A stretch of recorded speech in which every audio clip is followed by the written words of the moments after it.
Joe Biden addressed his constituents earlier this evening, and he put everybody's fears to rest. He said that you don't have to worry about any big bad coming across because don't worry, guys, help is on the way. We can't let terrorists like Hamas and Putin win. Hamas and Putin, are those direct threats to the American people? Oh, you thought by constituents I meant the American people. Fuck no. That guy cares more about foreign wars than anything that's going on within the confines of the United States. I think he's made that patently clear during his time as president. He's not the president for the United States of America. He's trying to be the president for the military-industrial complex. Like, do you guys not see this? Am I just talking at the wall? Am I just simply preaching to the converted? But let's go over some of the details. When it comes to this speech, Biden delivered Oval Office address where he connected conflicts in Israel and Ukraine and asked Congress for $100 billion to fund the war effort. The one that you guys are directly involved with? Oh, right, yeah. No. Need to fight proxy conflicts against Russia and Iran at the same time, right? Unfucking believable. Biden addressed the American people. Yeah, sure. Okay, this is why. Okay, I know that there's a lot of problems going on in your own backyard, but just think about the brown people that aren't being bombed right now and how much help $14 billion. That's how much is going over to Israel, by the way. Oh, but what about the speaker's fight right now that's holding up the funding? Don't worry, that'll be the first thing that happens the moment somebody officially gets that gavel. We need to go out there and we need to stand with our greatest ally. You can go ahead and time your watch to how quickly that's going to happen, okay? You think anybody that's going to be up there, Jim Jordan's going to go ahead? For as much as I like a lot of Jim Jordan's policies, he's not going to stand in the way of the uniparty just sending your taxpayer dollars off to foreign lands. And also, the overwhelming majority of elected officials love themselves some good old money laundering operations over in Ukraine. The $60 billion that's heading over there, the $14 billion heading over to Israel, and just chump change also heading out to Taiwan. Taiwan of all places. What's left for the American people?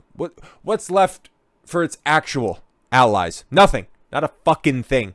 But good thing that the adults are back in the room, right, guys? Arguing that chaos will spread, the president pleaded with Congress to pass what's expected to be $100 billion in new funding, which is already being met with resistance by congressional Republicans. Yeah, sure, it'll be enough that'll really matter. Wary of giving any new money to Ukraine, but seated at the Resolute desk, Biden argued in his 15-minute address, remember when presidents used to have like half an hour, hell, some of the old school 19th century presidents, they would just have multi-hour dissertations with the press, but this old fucker can't even muster up 15 minutes? Unbelievable.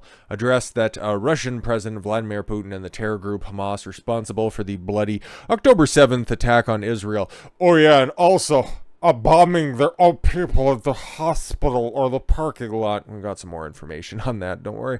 They both want to completely annihilate a neighboring democracy. Yeah, oh my god, if I hear that shit anymore. Oh, Israel's important because we need democracy in the Middle East, and it's a good strategic ally when it comes to military outposts. First and foremost, if you weren't trying to be the world's police, outsourcing billions and billions and billions and billions and billions of dollars every single year, you wouldn't need bases that are there. But then also, just take a look at where the United States has military bases or NATO has military bases, and you'll quickly fucking realize that Israel isn't that fucking important. So why is it our greatest allies? Well, I think this video can mostly stay on YouTube, so just give you guys a little bit of homework if you're very interested. Just take a look at who's in charge of everything. Biden warned that if bad actors like Putin are left unchecked, would-be aggressors around the world would be emboldened to try the same. But yeah, I'd just much rather get some of the bullet points instead of that rambling, incoherent mess, which we would all be dumber for having listened to. Informed the president of the Palestinian authorities that Washington remains committed to the Palestinians' right to self-determination. I'm sure. Humanity of innocent Palestinians cannot be ignored, but it will be. Trust me, because we've got some new atrocities that were carried out today that I'm sure are right at the top priority list of Biden, or at least when he wakes up in the morning. Iran supports Russia in Ukraine as well as Hamas. Wow, Iran's awfully busy. It's kind of like it's also parroting what the United States is doing just on the the opposite side, right? Opposite, how many millions of dollars went to Hamas? Anyways, and we will continue to hold it accountable for that. Yeah, okay, just tacitly saying, okay, cool, just put a little earmark in Iran right now. You know, when Joe Biden had his final meeting with John McCain, the final words on the lips of that warmongering neocon were simply, Iran, French. He's finally going to get his wish. Rest in piss. I will send to Congress an urgent request for funding our national security needs with the support for our important players, including Israel. The attack on Israel is similar to the brutality in Ukraine. Really? Ukraine attacked itself, or at least let a false flag act happen? Interesting.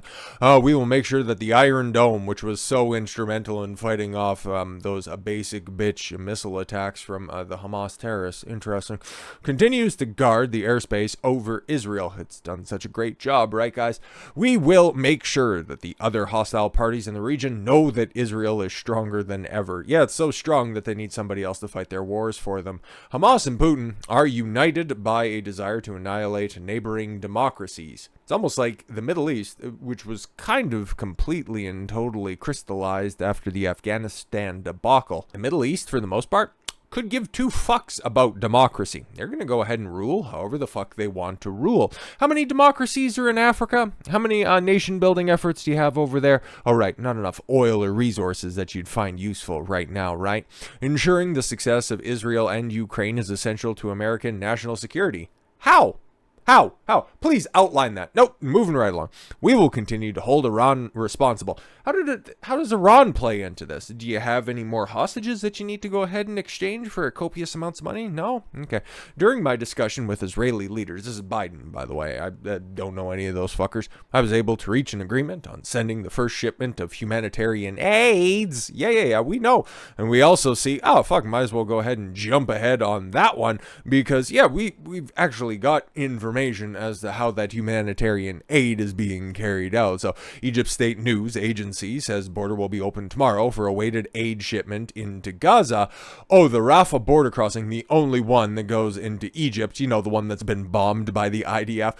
Border crossing between Egypt and Gaza will no longer be open tomorrow for humanitarian aid to enter Gaza. Well, you know what else could happen? Okay, instead of having these truckloads of aid that shows up across the border, you could just ask Israel to turn the water, the power, the internet, and all the different human rights violations. You could ask them to stop doing that, but you didn't. Oh, okay, cool. Due to this disagreement between, the Israeli and Egyptian governments, but Joe Biden sent over a bunch of money. I'm sure it's being put to good use. The people of Gaza urgently need food, water, medicine, power, basic services. They aren't going to get it, though. We reject all manifestations of hatred in the United States, whether against Muslim, Jews, or anyone else. Put a pin in that for a second. We cannot abandon the two-state solution, and Israelis and Palestinians deserve to live in security, dignity, and peace. The existence of one negates the other. We have our internal differences, but we must overcome them, and blah, blah, blah. All that shit. Fucking squint at the screen, you geriatric old fuck. But no, man, this is why everything is so fucking polarized.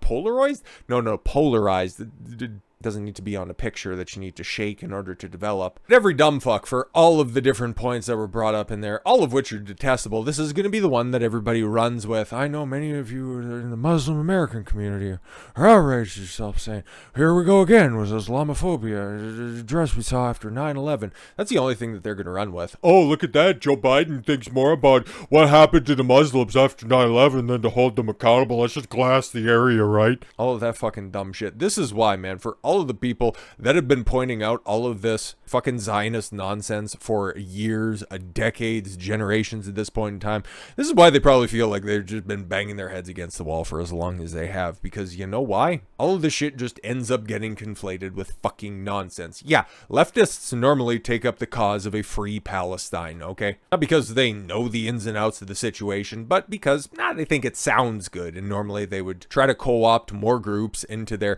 perceived down downtrodden status. Meanwhile, nobody in that region actually gives a fuck about what most of you creepy leftists have to say about literally anything. So yeah, when you have some people that come along and just try to sort through the noise and the nonsense and just take it all the way back to square one, realizing that, wow, what you're kind of being told about this information doesn't really make sense. And then the moment that you try to vocalize that stuff, you're being anti-Semitic. It's like, it's nothing to fucking do with anything. We're just pointing out what one state is doing to another, and it's just governments. Oh, no, right. That's against all Jews and all that stuff, right? It's just as stupid as running back the whole Islamophobia thing, because that's going to be a trigger word for a bunch of stupid conservatives and neo-fucks that are out there that just want to turn it all into a parking lot. We need to glass that motherfucker. It's simply as reductive as that. There's no Islamic race. It's a fucking religion. Just because you are against Israel doesn't mean you're against Jewish people. Christ almighty, it's pretty fucking cut and dry. No, man, that's why you see the overwhelming majority of conservative-leaning individuals thinking, oh shit, here we go again, not knowing any of the facts, just simply running with the narratives because, well, what side has co-opted so fucking effectively the right? Starts to make a lot of sense. And if you want, like I said, maybe this video is going to be, in order to keep it up in full over on YouTube to, you know, break a little bit of tradition, a little bit of homework will be in tow for everybody. Just check out, there's a super powerful lobbying group that promotes 95% of their backed candidates end up winning their general elections. A little thing called AIPAC. What does that stand for? I'll just go ahead. I'll give you the first letter. America. What does the I stand for? Well, you know, I'll let you figure that shit out. But now we go on to what's all this escalation going to be? Okay, if all the funding's going to be heading out to those different places, it's war. It's absolutely 100% war because one side's going to escalate. The other side is probably marshaling its forces right now. Spoilers, they definitely are. And we're probably going to be seeing some shit flying through the air here very, very shortly. Probably by the end of the month. Don't know. If you normally think that October is spooky season, or the closer that we get to Halloween, the wilder things get. The ultimate scare is when World War III is about to kick off. Just as in World War II, I remember. I was just a senior in university at the time. Today, patriotic American workers are building an arsenal of democracy. An arsenal of democracy. A couple of days ago, pulled up a video of Benjamin Netanyahu giving an address. I think it was in Germany or some shit like that, but he was talking about the need to go ahead and assemble a coalition in order to fight the new Axis or some shit like that. And so is the arsenal of democracy going to be the allies going forward into the brave new world against all of those sand people once again? Is that what we're heading towards? Because we got the EU chiming in on this as well. Iran wants to fuel chaos. No, they're wanting to sell their fuel to you so you don't freeze your constituents in the winter. And Russia is monitoring the situation cautiously. 93% of Hamas's equipment comes from Iran. Well, probably by simple virtue, it has to come through Iran because they had to reclaim it from Afghanistan. Oh, no, right. Okay, it all comes from Iran. Don't worry, guys. What's your source? Fuck you. It is important to intensify sanctions on Iran. Wow, that worked when it came to Russia, right? So it should work this time, though. The danger of expanding war in Israel is real. So you're tacitly tempting Iran into this conflict, and then you're also saying that, oh yeah, by expanding war in Israel, that's a problem. Dialogue must continue between Israel and neighboring countries. Yeah, but when one side refers to you as animals and thinks that you are the Undermensch, you don't really have a lot of common ground. You really don't. But what's Israel trying to do? Because you have everybody else over top of this. It's like, can we not go to war? And Israel's like, we really want to go to war. It's like, can we stop? And it's like, no, we're really wanting to go to war from now. Okay, so yeah, here's the guy who's like, we need to totally and completely eradicate all of Hamas the Sunday after everything kicked off. Yoval Gallant. You will see Gaza from afar. Soon you will see it from inside. The order will come. Times of Israel, the official statement to the troops that are getting ready and start their ground offensive that has just been waiting a couple of days. They needed to go ahead and leverage their invasion before they could secure the bag. But in the meantime, don't worry, guys. We're out there just knocking over some new shit, and Gaza suffers more destruction as Greek Orthodox Church hit and strike, killing several people as they sheltered inside. No. There was a Hamas base in the basement, and that's totally fine. We got it this time, guys. Yep. days after the hospital blast, which claimed lives of up to 300 people. Yeah, actually, now might as well just go ahead and get ahead of that one. But a declassified U.S. intelligence report estimates the death toll in the Gaza hospital explosion to likely be between 100 and 300 people. So yeah, that estimate, that upper level estimate of about 500 people, probably that many people injured, all said and done. But yeah, between 100 and 300 people dead. No, it wasn't a hospital, it was here, it was a parking lot. And we know 1000% for sure. It was definitely, guys, trust me though, definitely a Gazan misfire. Okay, it was Islamic Jihad that did that, and not Israel at all. Because trust me, Israel is probably not responsible for the Gaza hospital blast. Yeah, probably not. You know, even if they didn't directly intend for their munitions to, you know, hit a hospital, because that would be like a really bad look. But by cutting off all of the power and the resources to the hospital, you'd have to store a copious a number of generators, and then also the fuel to supply those generators in order to have the hospitals for the people that have been bombed in their apartment buildings to go and receive the adequate amount of care that they need, some of which, you know, a lot of triage is actually happening right now. Where it's like, well, you could be disfigured for the rest of your life, but that guy's kind of missing half of his body and we got to go ahead and sew him up. So we're kind of managing beds on a need by need basis. No, what's the justification for knocking down another church? Which is funny. Well, not the fact that the church got leveled, okay, it's just another sign of terrorists attacking, but we don't need to talk about that. That's anti-Semitic to say something like that. Who would ever say that? But there you have on the very intolerant Muslim side, okay? They have these different houses of worship. That's strange. Meanwhile, how many churches, how many mosques are on the Israeli side? Oh, and how many asylum seekers and refugees do they take in every year? Funny. Gaza City suffers more destruction as several people who were sheltered in a Greek Orthodox church are killed in an explosion. They probably called a couple of different times, but they couldn't get a hold of anybody. It always just went to the voicemail. Weird. The 12th century church of Saint Porphyrius was hit in a strike, which caused huge damage and many casualties, according to reports by Hamas. Yeah, 12th century church. So you got an 800-year-old church that just got blown up because Hamas is probably around, I think, or something like that. The attack comes days after an explosion hit the Al-Alahi hospital, which I think Ryan Dawson has done some good research on that. Kind of tracing back its roots to even being, a few decades older than the state of Israel itself. So yeah, another historic landmark taken out, which claimed the lives of up to 300 people and sparked a venomous blame game between Israel, Hamas, and their allies. And Ben Shapiro just screaming it from the rooftops, "Why are y'all being anti-Semitic?" Ugh, my God. I think Jake Shields pointed it out. It's like, that motherfucker right there is better at playing the race and victim card than Al Sharpton at this moment. The statement, Hamas said Israel had attacked the church, but it has not been independently confirmed at this stage. No, because if it was the other side, you just go ahead and run with it. And if it was figured out to be, maybe you were just exaggerating something like that. It wasn't 40. It was like, 38, 39 AI generated pictures. Close enough. They're monsters, right? We got pictures, I think. But yeah, no, not independently verified. Yeah, for sure. Gaza City suffers more destruction. Several people were sheltered in the Greek Orthodox Church, killed in the explosion.